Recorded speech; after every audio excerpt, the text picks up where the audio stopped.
This is CyberPod EU, the European cybersecurity podcast powered by Sockwise. IT security is, or was, we are seeing it changing slightly, was always the second priority because you do not earn money with it.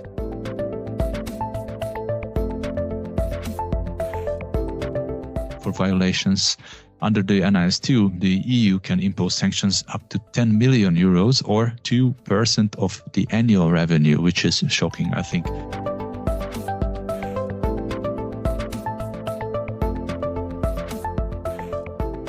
Hi everyone, and welcome to our new episode of CyberPod EU. Today we want to talk about the new NIS2 directive of the European Union and what the consequences are for companies, states, and cybersecurity providers like us, so Sockwise. With my today's guest, Thomas Lanfgg, Managing Partner at Intargia GmbH, I'd like to talk about this important topic. I'd like to call your attention to the show notes of the episodes and the blog posts on our webpage of sockwise.eu. And now let's jump directly into the episode. Good morning, Thomas. How are you today? Thanks, Greg, and good morning to you. I'm very, very good. Thanks a lot to have me on your show.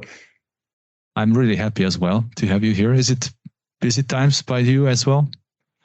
Yeah, definitely busy times. We are talking about cybersecurity. You can't wake up without reading any news about what's going on the dark side, which is for us sometimes good because we are doing business with it. But I would be happy to be more on the preventive side to help customers not facing those problems.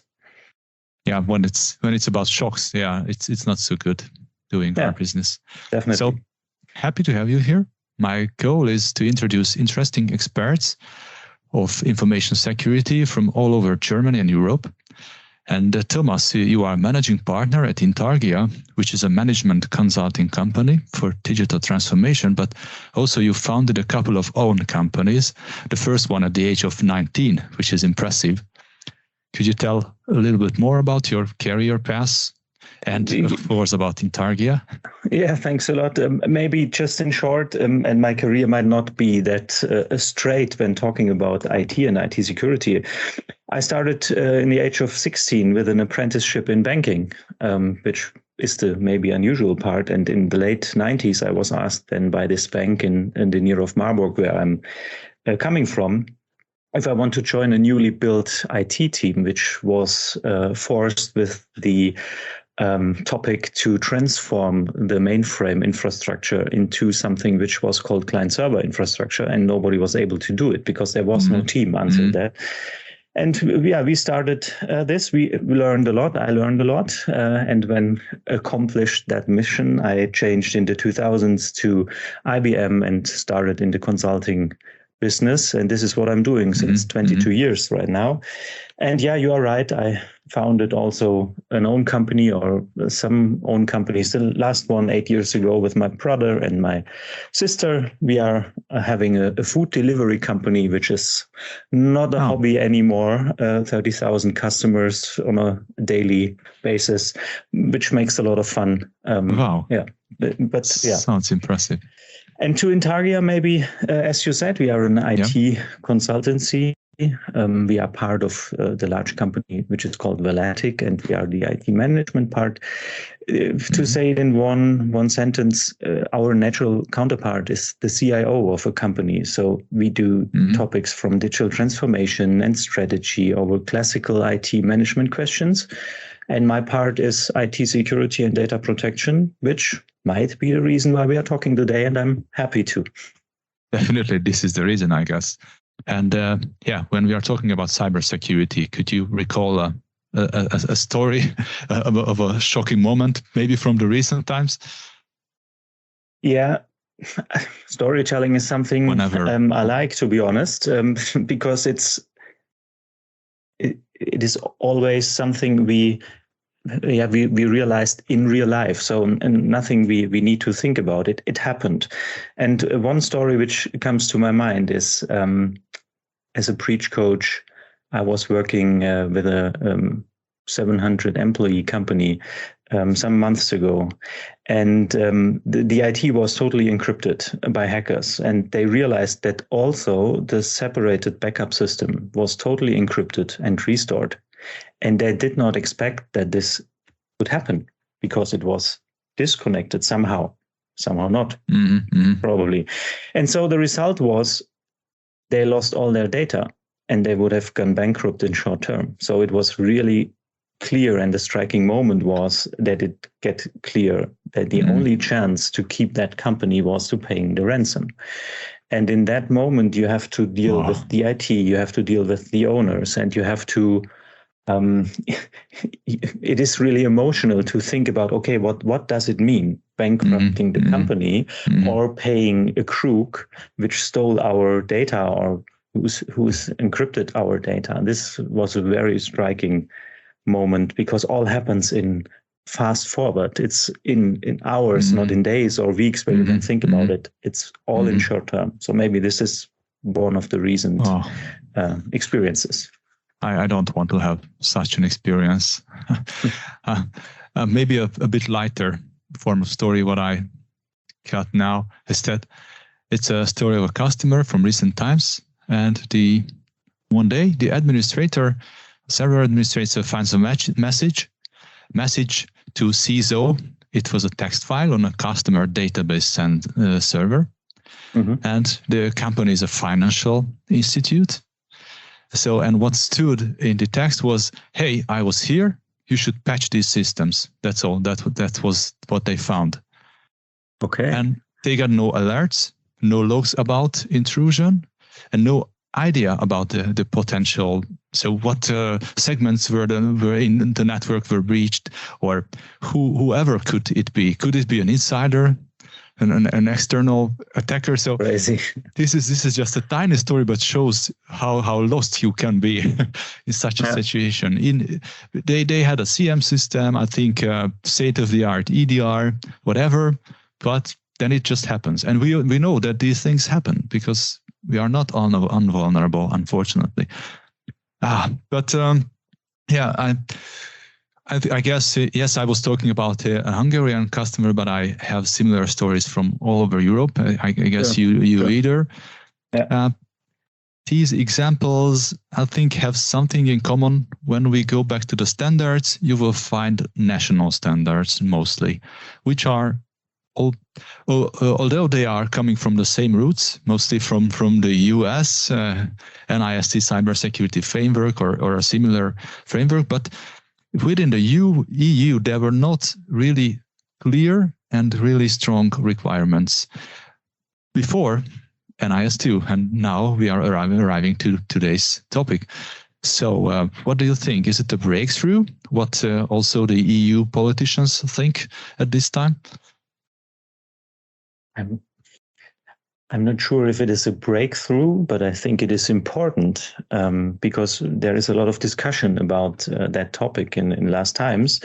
And so it's great that we also have the opportunity to talk about it, because I learned that you have to stress a story. You have to tell it again and again, maybe to make it heard in the open and in the public.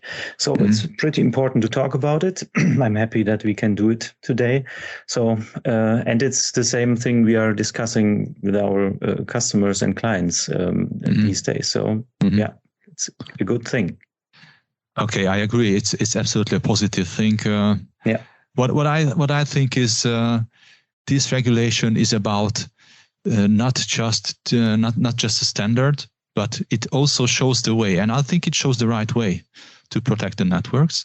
And on the other hand, what I found that even the smallest companies are really operating international, at least within the borders of EU. You can cross the borders without any control, and the standards are dramatically or drastically change between two states. You can find that. So. But first of all, since directives within politics are often not snackable, we would like to give a quick overview about the NIS2 for everybody who maybe does not know what we are talking about right here. So the Network Security Information 2.0 Directive, this is NIS2, is the renovation of the first Network Security Information Directive, which was implemented by EU. The aim of this directive is to gain a more comprehensive and unified standard of cybersecurity across EU. And in order to achieve that, in the European Commission, so the European Commission proposed a stricter minimum for cybersecurity requirements for companies, member states, and their critical infrastructure. So also the scope of actors that are subject to the directive is increased. The former NIS directive would require or did require member states to determine the organizations affected. But now it's basically a game of numbers. Companies with a certain size automatically fall under the new set of rules, and also companies providing essential services, to say so. So this is pretty similar to the German SIG 2.0, I guess, where it is appointed who are the critical infrastructures. So there is only one exception, and there is always one. These are entities carrying out activities in defense or national and public security or law enforcement and judiciary. So these are exempted from the regulations. But for example, the public administrations must apply to the rules, as well as the private companies. So sorry for the monologue, but what did I miss, and what's your opinion of the widening scope? Well, thanks a lot. It's not a monologue, it was the intro in what we are talking about. Yeah. And it's very important. We are talking about cybersecurity, and if we want to raise cybersecurity, I think we need to talk about awareness as well. But it's not important to only talk about awareness. We also need to be aware that cybersecurity does not start or end on national borders, as you already mentioned.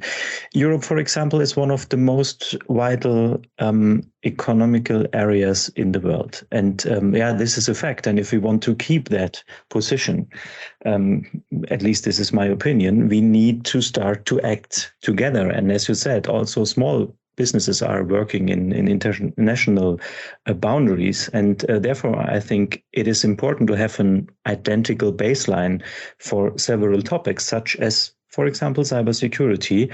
So I think we are on a right way here to think in that direction. But you asked what is missing. Well, just to mention maybe three remarks.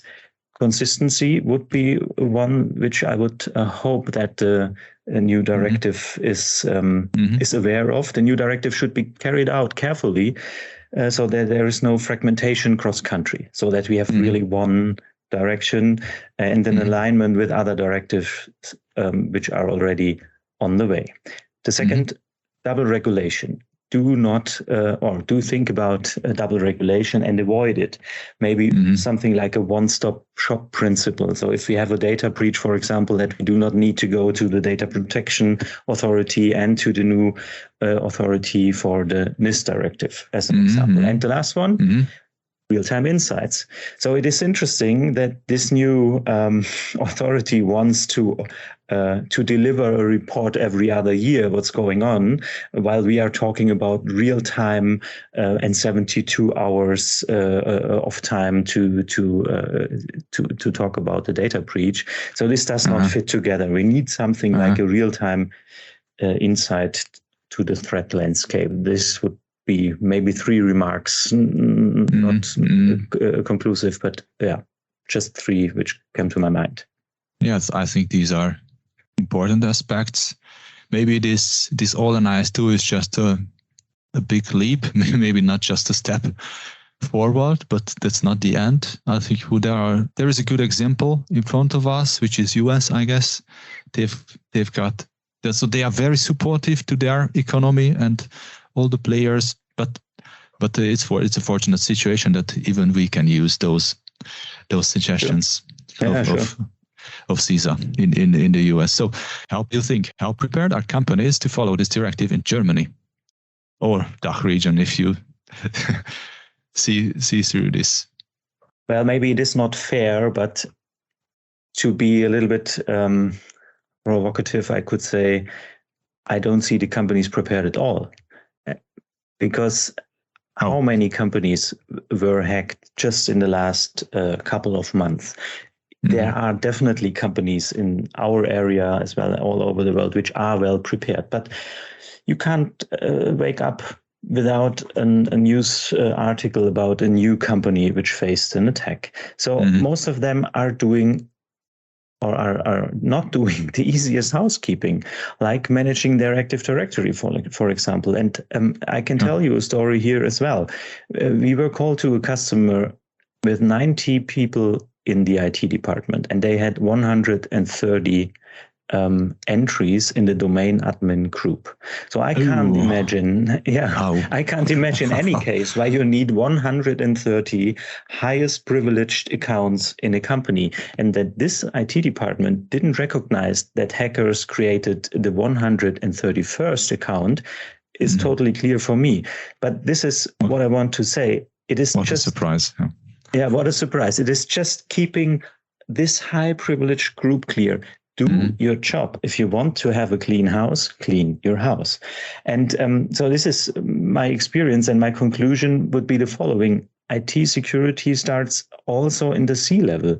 We need another level of awareness about the importance, followed by strict and clear projects to raise the maturity of IT security, because it's not that the IT departments are not clever enough to do their housekeeping. It's, in our opinion, something about the priorities of projects, and IT security is or was, we are seeing it changing slightly, was always the second priority, because you do not earn money with it. It costs just money, was the opinion, and I hope this changes really in the companies.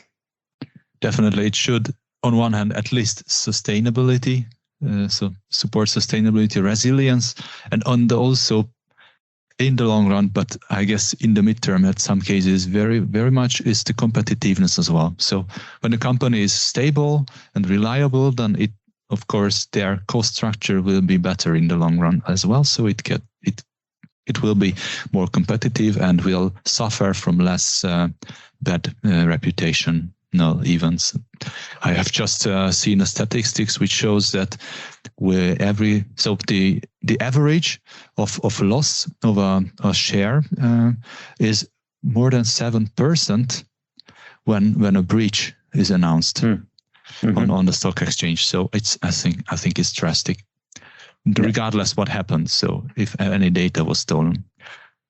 Another very important part of NIS2 is the much stronger focus on the security of supply chain, which we all know is very, very important these days.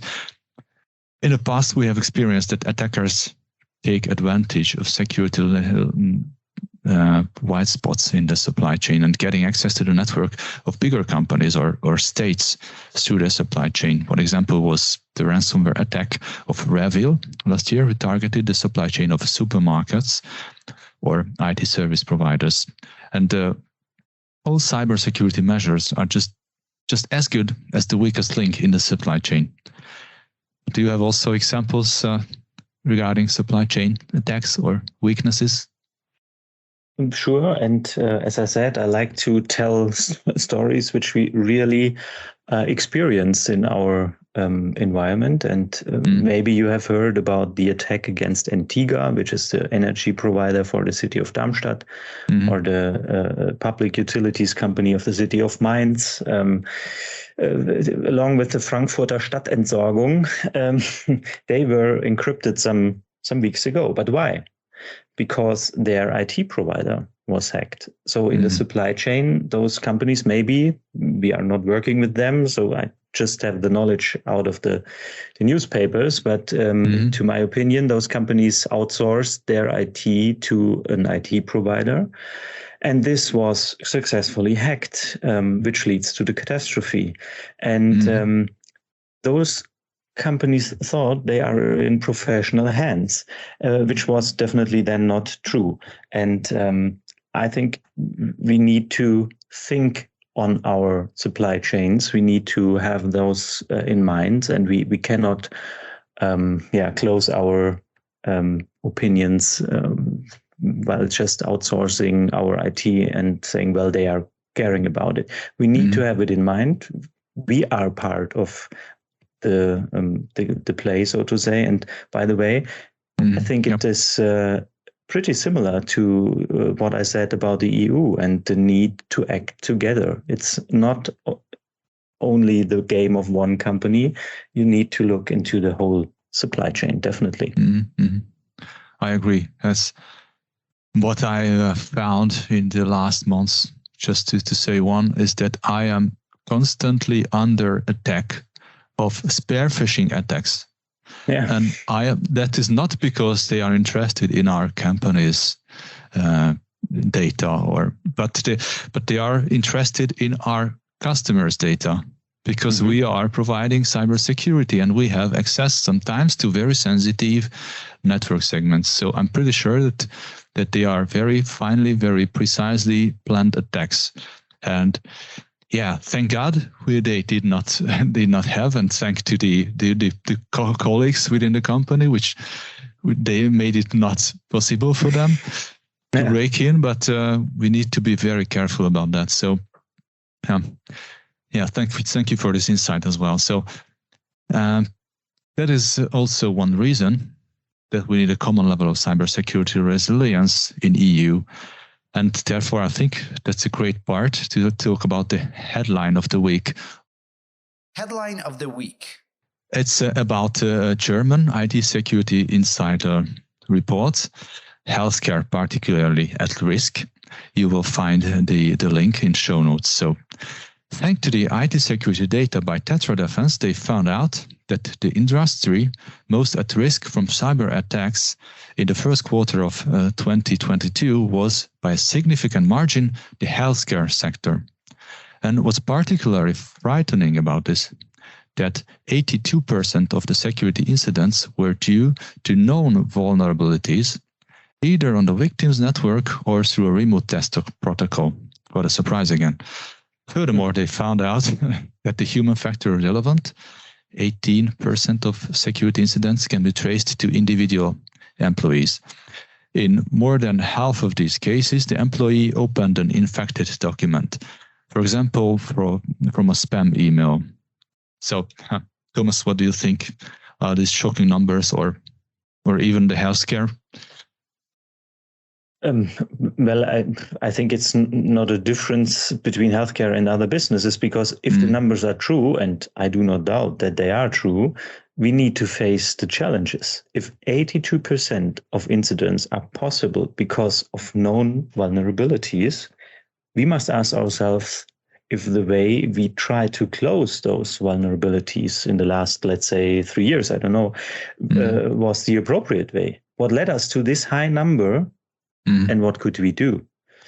I think we see some promising approaches in the last times in technology as well as in organizational manners, and those approaches need to be implemented so that we have a chance to raise the maturity. Because if we want to close this vulnerabilities only, it is maybe a job which is not possible. I don't know, or I think you have in your SOC to deal with those topics each and every day. The number of vulnerabilities is so high. We need to do something differently.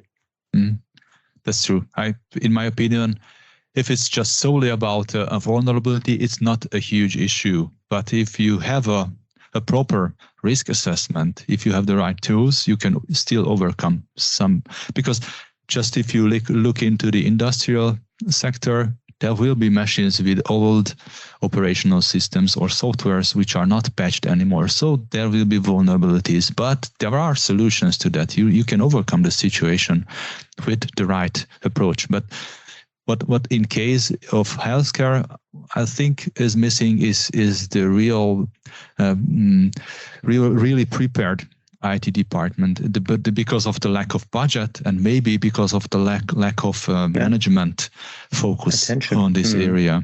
So what you also mentioned today. So I think this is not a surprise at all. Actually, what surprises me is that in this case, they showed only 18% in the human factor. Many other studies show much more. Yeah, I would expect that as higher as well. That's true. That's true. Yeah, maybe it's a positive news. Who knows? Okay. back to the NIS2. So the directive also aims to achieve a high level of security for the critical infrastructure providers. Of course, this is now more important than ever before because critical infrastructure systems are usually one of the first targets in a time of international conflict, like we are facing right now in Europe, unfortunately. One example was the targeting of European wind energy systems in the first days of the Russian attack on Ukraine. So what do you think on this? Critical infrastructure. How do you deal with critical infrastructures? I guess so. Yeah, that's the critical infrastructures is why it is so important that we widen the scope here with this directive and to declare more sectors to be part of critical infrastructures. Mm-hmm. We sometimes, in my opinion, we sometimes underestimate how much it is necessary to make our everyday life work. It's more than energy and food and water and health. The NIS 2.0 also declares sectors like the public administration, as you mentioned, essential digital service or waste management and aerospace to critical infrastructure, just to name a few, which is really important.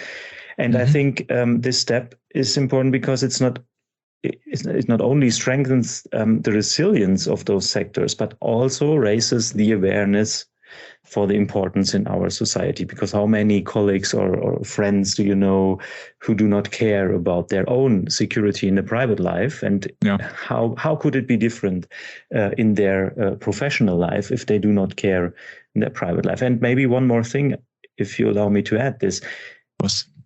We are not only talking in the Ukraine conflict, we are talking about state-sponsored hackers, but this is not our real life, to be honest. We have also the other hackers, the not state-sponsored ones. And there is one good thing, if you allow me to phrase something good when talking about those crooks. Those hackers created highly professional supply chains. And they benefit from the division of labor, just as we do in our daily life, in our companies. They do this with one goal, making money. And this is maybe something like the good point, because if they want to be efficient, they need to divide the labor to professionals as well. So they need a market to communicate, to do their business, to sell their products, even if you and me and all our customers do not like this kind of business, but it is there. And this is the point where we can maybe use at least a bit of transparency they offer to us, because they need to talk about those products and they need to have these markets. And we could be there. We could monitor those markets, and maybe we could be not a step ahead, but not that far behind. Maybe let's phrase it like this. And this could be really interesting for us in the future, and companies could do more. And if this directive leads to the awareness and that the companies will do more, I would be really happy if this comes that way. Yeah, I agree. I think there was a very, very nice example from Morgan Alexander from the last episode regarding the dark net or dark web crawlers. Yeah, how you can find data about your company, for example, if you were already hacked and you were not announced that, hey, I'm here for your money, because they are selling your data already. Yeah, this is really frightening. And on the other hand, this is about OSINT, so the open source intelligence, what the professionals do. But I still doubt that, I would say, more than 20% of even the IT guys understand what threat intelligence is in reality. To be honest, I think I was working in the IT sector for more than 10 years without knowing this term. And there were even millions of experts who were already using threat intelligence. So we need to develop ourselves in this term. And the darknet is definitely maybe the best way. I agree with you. And maybe if you allow me to add, sure. Cases like the one I mentioned, Intargia, for example, it was not necessary that it happens, because if they would have done darknet monitoring before, they would have recognized that data was stolen. So it was stolen already, yes. Well, they were hacked already, yes, but they could have provided the last step, the encryption of data, the shutdown of all the systems. And this is what we can do. So this awareness and this monitoring in the darknet will, in my opinion, definitely something which will be common in the future. Yeah, good point. Thank you. But the new requirements also need to be met in practice, and the EU wants to impose very strict sanctions for everyone violating these rules. So while the last NIS had a maximum sanction of 150,000 euros for violations, under the NIS2, the EU can impose sanctions up to 10 million euros or 2% of the annual revenue, which is shocking. I think, yes, it's similar to GDPR, I guess. But what do you think the operators must do to fulfill these new requirements? Well, when I read this the first time, 2% of the annual revenue, 10 million euros, this reminds me to something which we had already in 2018 when we talked about the GDPR. Because there it's 20 million and 4%, but the metric seems to be the same. So I think it's comparable. We seems are trained working, to maybe. Yeah, and we are trained, the companies are trained to deal with those directives. So it is to the technical part. And what you need to do is to run your IT security is already described. It is not new. See, for example, the guideline state of the art from the European Network and Information Security Agency, ENISA, where it is written down for each and every topic. How do you do endpoint security? How do you do network segmentation? How do you this and this and that? To be state of the art, which is maybe the goal which we all want to reach. So, and we just need to implement those things. And as a managing director, I would like to see a lean management system, for example, which follows the PDCA cycle, which is exactly the same which we did with GDPR as well.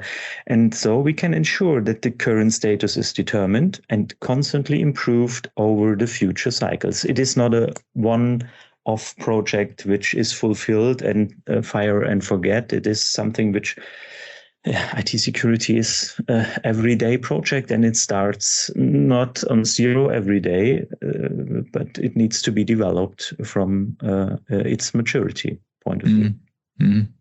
Thank you. And I think you have mentioned NIS, which is important. And also I think it's a bit sad that very few people knows that NIS even exists.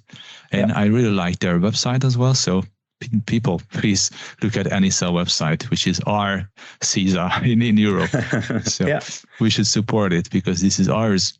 So some tips from me regarding what you should do. Actually, what NIS2 asks for is just an average and state-of-the-art security system. So nothing special, but modern, I would say so. And to reach that, so I will bring up some technical aspects.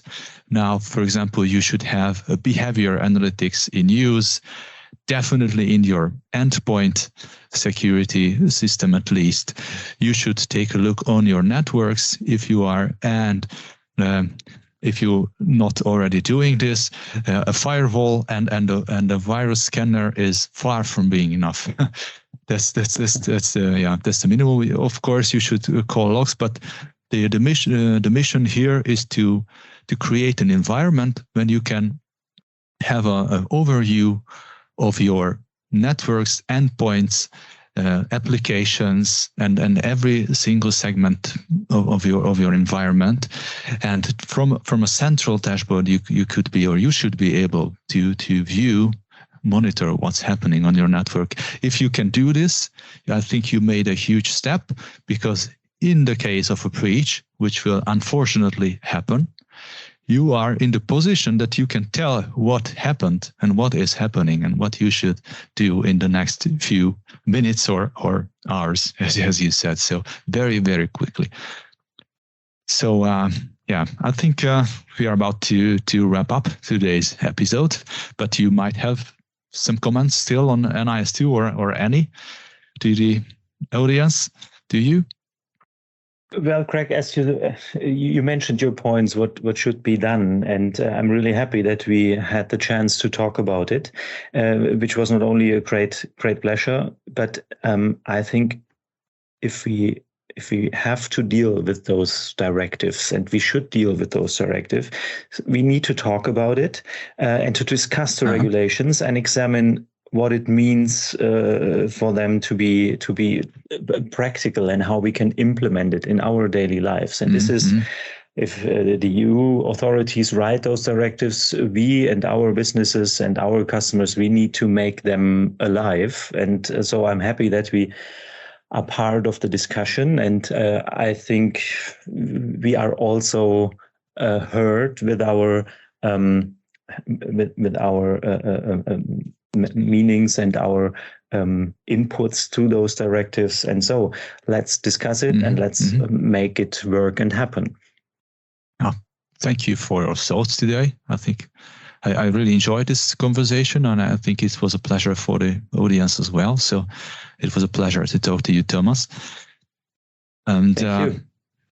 To wrap it up, so companies must act proactively so they don't experience a bad surprise with the new set of rules. They also must adopt proactive security measures because defenders more and more face threats from various new forms of strategies that they don't know yet. They can't just rely on past experiences, but have to take the matters in their own hand. So with that, I would like to thank our dear listeners. I hope we will meet in our next episode of Cybersecurity EU. Thank you, goodbye, and stay secure. Thank you, Thomas. Thanks and goodbye, Craig. Bye-bye. Goodbye. Bye-bye.